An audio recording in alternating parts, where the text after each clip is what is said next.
Nung nilabas nila yung listahan, they already labeled us as purveyors of misinformation. Nakapatak na sa noo namin yun ng mga fake news kami o gumagawa kami ng fake news. And that's why we are here. Because we want to tell the world that we are not. Hindi kami funded by pogos, hindi kami funded by drug lords. You better ask Marcos because he can probably tell you na mayroong connection siya sa Pogo at saka yung mag-asawang Marcos na yan, yung despicable 2 na yan. Oh. So you see, when the day comes that you will invite me, I will tell you, hindi ako tatakbo.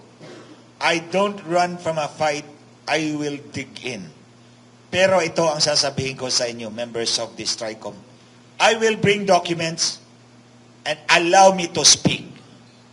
Because even if that is the inconvenient truth, that is the truth. Lahat kami rito, hindi namin alam kung paano gumawa ng fake news. We only tell what's the truth, even if it is inconvenient to those who are in power.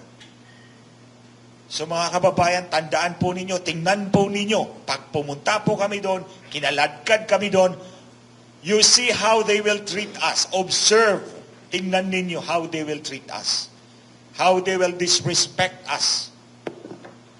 How they will remove our dignity. Kasi kung gagawin nila yan sa amin, gagawin din nila yan sa inyong lahat, 120 million Filipinos.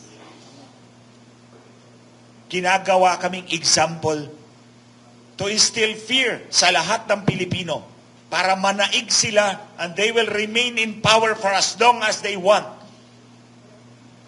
That's how hungry they are. Ganyan sila kaganid, ganyan sila uhaw sa kapangyarihan. All of them. Kaya tandaan po ninyo mga kababayan, nandito kami sa harap ninyo.